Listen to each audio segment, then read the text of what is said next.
La Bible ne dit pas que tout écrivain est inspiré de Dieu, mais elle dit plutôt que toute écriture est inspirée de Dieu. L'inspiration biblique ne concerne pas les auteurs humains qui ont écrit la Bible, elle concerne plutôt l'écriture elle-même.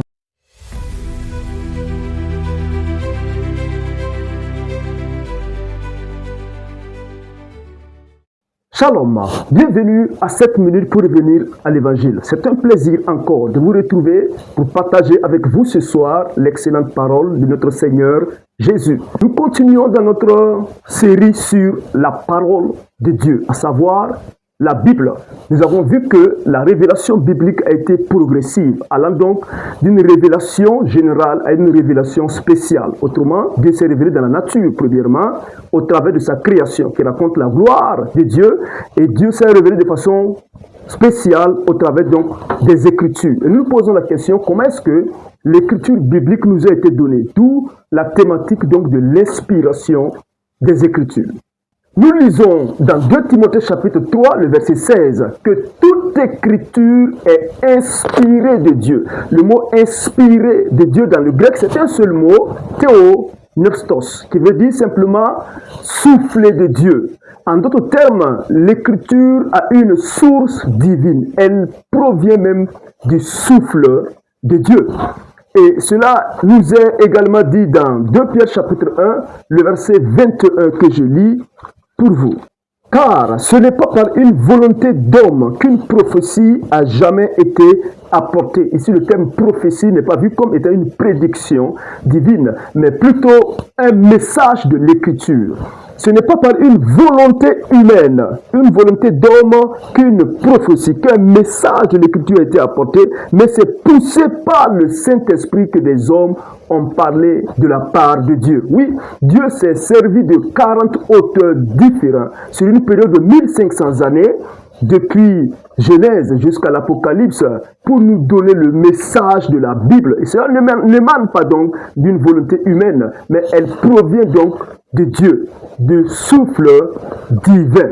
Remarquez que la Bible ne dit pas que tout écrivain est inspiré de Dieu, mais elle dit plutôt que toute écriture est inspirée de Dieu.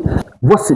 L'inspiration biblique ne concerne pas les auteurs humains qui ont écrit la Bible, elle concerne plutôt l'écriture elle-même. Dieu n'a jamais inspiré des auteurs humains. Dieu a plutôt inspiré les Écritures, soufflé les Écritures.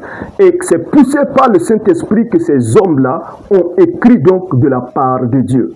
Ainsi, lorsque nous parlons de l'inspiration, nous nous intéressons donc au processus donc, par lequel nous avons reçu donc, les Écritures bibliques. Et il y a plusieurs approches. Il y a ceux-là qui pensent à une forme d'inspiration romantique, un peu comme les poètes lorsqu'ils sont inspirés, qui écrivent donc une œuvre d'art.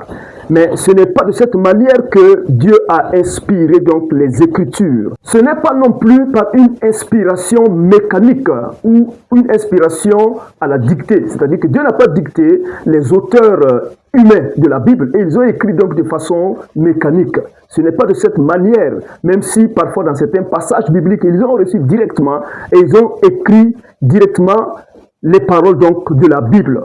Le Saint-Esprit a poussé ou porté les auteurs humains en se servant de leur personnalité, de leurs émotions, de leurs expériences, de leur culture, et ils ont écrit en étant supervisés et conduits par le Saint-Esprit dans leur travail, au point que l'écriture qui en découle est de Dieu lui-même. Oui, ce que l'écriture dit, c'est ce que Dieu dit. Et ces deux mots d'ailleurs sont utilisés de façon interchangeable dans la Bible. Dans Galates chapitre 3, verset 8, il est dit que l'Écriture a annoncé cette bonne nouvelle à Abraham. Toutes les nations de la terre seront bénies en toi. Et dans Genèse chapitre 18, verset 18, les mêmes propos sont utilisés, mais c'est précédé de l'Éternel dit. L'Éternel dit, l'Écriture dit, sont des mots interchangeables pour dire exactement la même chose dans la Bible. Il en est de même dans Romains chapitre 9, verset 17, où la Bible dit que l'écriture dit à Pharaon. Et cette expression se retrouve également dans Exode 9, le verset 16, où également il est question des mêmes propos, mais cette fois-ci, il est précédé par l'Éternel dit. Ce que la Bible dit est ce que Dieu dit. Il avait dit à Jérémie, je mettrai mes paroles dans ta bouche. Jérémie 1, le verset 9. Et puisque ce que Dieu dit est infaillible, ce que l'Écriture dit également est infaillible. L'Écriture a été supervisée par l'Esprit de vérité. Et bien sûr, il n'y a aucun mensonge dans l'Écriture, car Dieu lui-même en est l'auteur. Dieu est la vérité.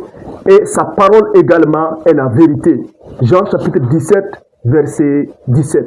Cette écriture nous a été révélée donc en un volume de 66 livres qui forment donc le canon biblique.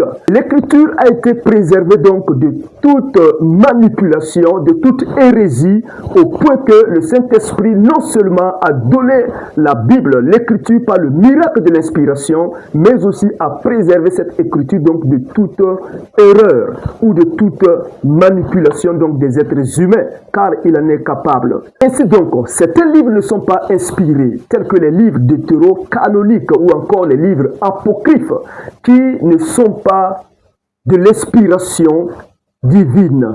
Et l'Église, bien sûr, reconnaît les 66 livres comme formant donc le canon biblique.